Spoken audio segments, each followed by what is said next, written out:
عورت حالت حمل میں ہے اجازت روزہ چھوڑ دو، بعد میں رکھنا. عورت فیڈنگ کر رہی ہے، بچے کو دودھ پلا رہی ہے، اجازت بعد میں دودھ روزہ رکھنا.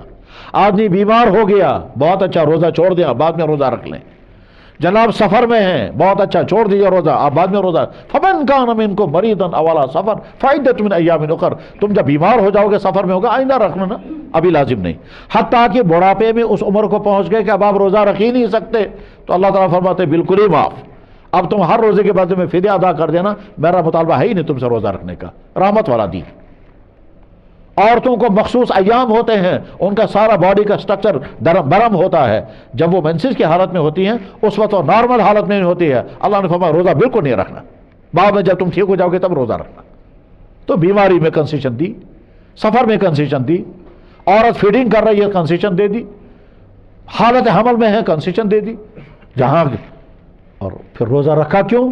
کہ جواب روزے کے فائدے ہی فائدے، اتنے فائدے شمار کرنا ممکن نہیں. اور مسلمانوں کو تو رہنے دیجئے. میں نے کتاب پڑھی ہے، رشیا کے مصنف نے کتاب لکھی، کمیونسٹ نے کتاب لکھی، ریسرچ کر رہا تھا، وہ میڈیکل سائنس سے جڑا ہوا تھا، ریسرچ کر رہا تھا ماسکو یونیورسٹی میں. کتاب لکھی روزے پر، اس میں لکھا 200 بیماریوں کا علاج روزے میں ہے. رشین زبان میں کتاب لکھی، انگریزی میں ٹرانسلیشن ہوا، پھر اردو میں ٹرانسلیشن، اردو میں نے بھی پڑھی. 200 بیماریوں کا علاج کمیونسٹ لکھ رہا ہے روزے میں ہے. اور میں نے ایک واقعہ پڑھا، اللہ اکبر سبحان اللہ. اس شخص سے پوچھا گیا، جس شخص کا واقعہ میں نے پڑھا اس شخص سے پوچھا گیا آپ مسلمان کیوں بنے؟ اس نے کہا رمضان کی وجہ سے. اس سے پوچھا گیا کیسے؟ یہ شخص ڈاکٹر، ایک ہاسپٹل کا مالک، ساؤتھ انڈیا میں، آج زندہ ہے یعنی مجھے نہیں معلوم، میں نے کبھی دیکھا نہیں. ٹھیک، میں نے واقعہ پڑھا، کتاب میرے پاس موجود ہے جس میں واقعہ لکھا ہوا ہے. واقعہ کیا؟ اس کا انٹرویو ہے. اس سے پوچھا گیا آپ مسلمان کیوں بنے؟ کہنے لگا رمضان کی وجہ سے. پوچھنے والے نے کہا کیسے؟ اس نے کہا جناب میں ڈاکٹر ہوں، میرے پاس پیشنٹ آتے تھے، دوائی لکھتا تھا، چیک اپ ہوتا تھا. تو اچانک ایک سیزن آ گیا تو مسلمان پیشنٹ کہتے تھے سر ہم دن میں دوائی نہیں کھائیں گے. میں پوچھتا تھا کیوں نہیں کھاؤ گے؟ وہ کہتے تھے رمضان. میں نے پوچھا رمضان کیا ہوتا ہے؟ انہوں نے کہا جناب روزہ ہمارا بند ہے. کب تک بند رہے گا؟ کہنے لگا جمع 1 مہینے. کہنے لگا کیا کھاتے ہو دن میں؟ انہوں نے کہا کچھ نہیں. کہا پانی پیتے ہو؟ انہوں نے کہا نہیں. کہنے لگا مر جاؤ گے پانی نہیں پیو گے. وہ مجھے کہتے تھے کوئی نہیں مرا آج تک. کہنے لگا کچھ نہیں کھانا ہے؟ انہوں نے کہا نہیں. کب سے کب تک؟ کہا صبح سے. کہتا مجھے بڑی دلچسپی ہو گئی رمضان کے بارے میں. ادھر سے ڈاکٹر ہے، وہ جانتا ہے ڈائٹنگ کرنے کے فائدے کیا ہیں، کم کھانے کے فائدے کیا ہیں. تو ان کے ہاں تو پورا چیپٹر ہے جو پڑھایا جاتا ہے. تو غرض یہ کہ کہتا ہے میں اب مسلمان پیشنٹ آتا تھا، میں ان سے پوچھتا تھا رمضان ہے، روزہ رکھتے ہو، کھانا. اسی بیچ میں کوئی مولانا بھی آ گئے. اس مولانا سے میں نے پوچھا مولوی صاحب تم بتاؤ یہ جو تمہارے یہاں رمضان ہے یہ کیا چیز ہے؟ انہوں نے کہا سر ہمارے یہاں رمضان ہوتا ہے، مہینہ پورا روزہ رکھنا ہوتا ہے، ہم کھا نہیں سکتے دن میں. میں نے اس سے پوچھا کیوں؟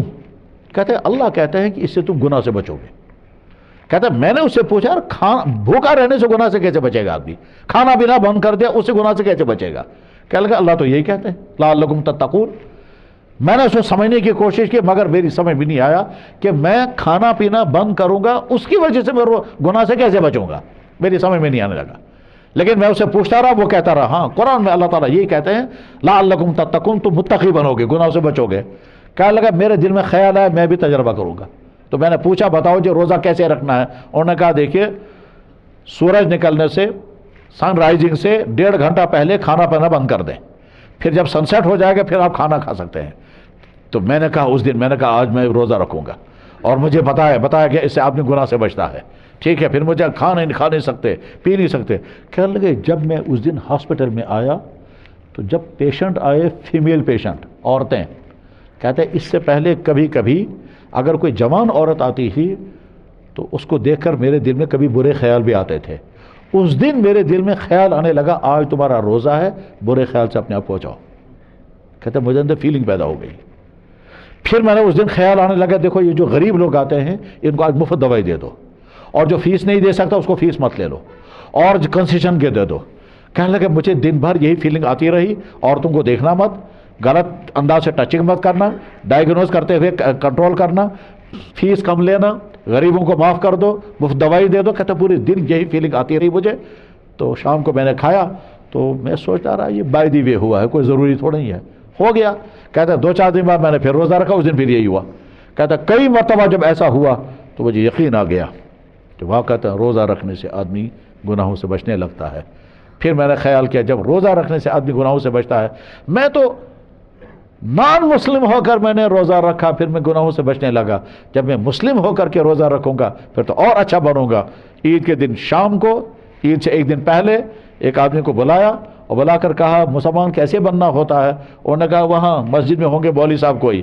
کہتا میں مولانا صاحب کے پاس گیا تو انہوں نے مجھے شام کو یا اگلے دن عیدگاہ میں آ کر اعلان کیا یہ صاحب مسلمان ہو رہے ہیں, نام ڈاکٹر محمد فاروق پٹیل. آج تک کچھ اس سے پوچھا کس نے مسلمان, کہا رمضان نے. مجھے کسی نے نہیں کہا کنورٹ ہو جاؤ, مجھے کسی نے اسلام کی دعوت دی, مجھے رمضان نے رمضان کی. 12 رمضان ہر مہینہ بہتر طرح سے روزہ رکھنا ہے, اچھے سے اچھی طرح سے روزہ رکھنا ہے, 24 گھنٹے کا اپنا شیڈول بنانا ہے. صبح کو جاگیں, تہجد کی نماز پڑھیں, سحری کھائیں, پھر فجر کی نماز پڑھیں. آرام کا تقاضا ہو تو آرام کر لیں. آرام کے بعد جب اٹھیں گے وضو کر لیں, عشاء کی نماز پڑھیں, پھر اپنے کام میں نکل جائیں. چاہے جاب کرتے ہوں, چاہے ملازمت کرتے ہوں, چاہے بزنس کرتے ہوں, اپنی جاب میں نکل جائیں. دن بھر اپنی آنکھوں کو کنٹرول میں رکھیں, اپنی زبان کو کنٹرول میں رکھیں, اپنے کانوں کو کنٹرول میں رکھیں. میوزک سننا نہیں ہے, نامحرم عورتوں کی باتیں سننی نہیں ہے, نامحرم عورتوں کو دیکھنا نہیں ہے. آج کے مردوں کے لیے مشکل ترین امتحان اپنی آنکھوں کا کنٹرول ہے. یہ آسان نہیں ہے اور اس کی کئی وجہ ہیں.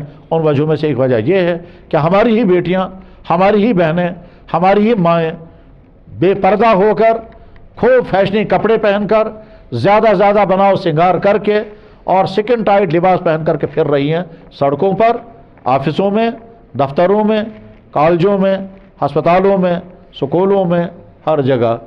یہی ہے مردوں کے لیے امتحان.